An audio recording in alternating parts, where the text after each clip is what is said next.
Hey, what's up YouTube? Scotty Tradition, back with another video. I'm going to go through a couple pickups I got in over the last week, and I'm going to talk about a magazine that came in as well. First, let's start out with the pickups. Picked up this card here, found it on eBay, 1977 Touchdown Club, Cecil Isbell. Talked about him a little bit in my last video with the birthday shoutouts. Cecil Isbell played with the Packers from 38 to 42, and doesn't really have any kind of mainstream playing days card. I guess he does have some kind of Wheaties stamp card from around that time, but nothing mainstream. So the 77 Touchdown Club is about as good as you're going to do. And I had this one in the grade of a 6. I had actually bought the whole set about 2 or 3 years ago and pulled the Isbell, graded it myself, and it got a 6. There was a big wax stain on the back, so kind of expected it to be a 6. And you really never see these graded. This is Pop 3, none graded higher, graded Mint 9. You can see nice centering. There's the back. And get a good view of the front. Nice looking card. So yeah, I went from a 6 to a 9 in that grade. And usually there are very few cards for the Packers Team Hall of Fame set that I can upgrade that many number grades. So, and it's a pretty cheap card, only like 25 bucks. So can't beat that. And then another one came in. As you might have remembered, I'm working on the 57 top set for football, and this card came in this past week. Dave Hanner in the grade of an 8. I'm working on that set in the grade of an 8, and just a beautiful example of the card there.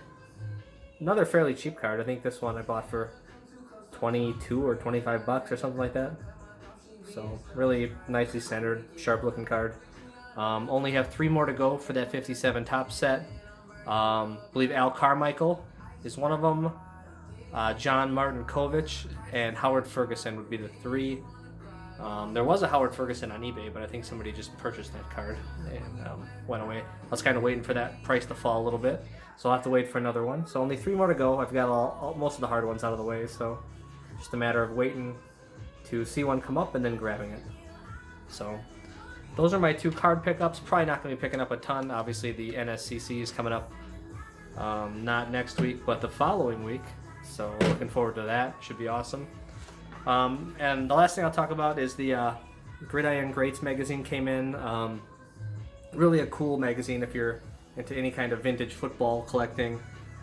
It's edited by Bob Swick, who I know through some of the vintage football groups, editor and publisher. A good guy, and you see the cover, you got Forrest Gregg on there. He passed away within the last few months along with Bart Starr. So you got some tributes to those players in there. You also have some cool stories. You have a story on Gino the Giant, which is Gino Marchetti. It's a cool story on him. You have By the Numbers, NFL's best quarterbacks in history for all 32 teams. You got an article on the USFL and like the programs that they use. There's a program collector out there, so just get a brief look at that. Those are all USFL programs. Kind of a neat magazine if you're really into football. Talks about there's actually a set for the American Football Alliance. In 2019 it came out, and I think that league's obviously gone away already, but so that's kind of interesting.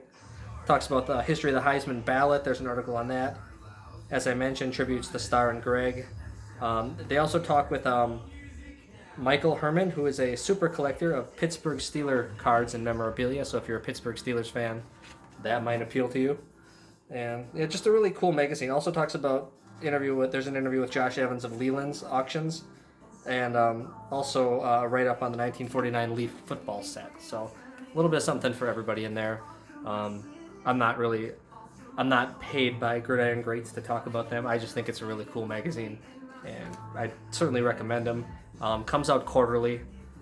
You can do like an online version, or you can get the actual magazine, I believe. So definitely go check it out if you're into football. It definitely is a great magazine for like just to see good quality write-ups on other collectors just like you and I out there, and kind of the directions their collections have taken. There's some really awesome collections out there. That's about it, everybody. Just trying to enjoy the Sunday here. we had some real bad weather come through here in Wisconsin yesterday. We were lucky, only had a couple branches down, but just south of us, we were in a tornado warning. There were, anywhere from 60 to 90 mile an hour winds that came through here, straight line winds. There's a golf course I golf at just south of here, and they lost about 100 trees. Then there's another golf course that lost about 50 to 100 trees as well, and they still don't have power. So it's been a little rough here, but certainly got lucky where I'm at. Could have been so much worse. So thankful for that. And today is a lot nicer outside, I'll say that. But pretty turbulent yesterday. So hope you guys are all having a great summer. Hope to see many of you in just a couple weeks at the NSCC, and hope everybody has a great rest of your weekend. Take care.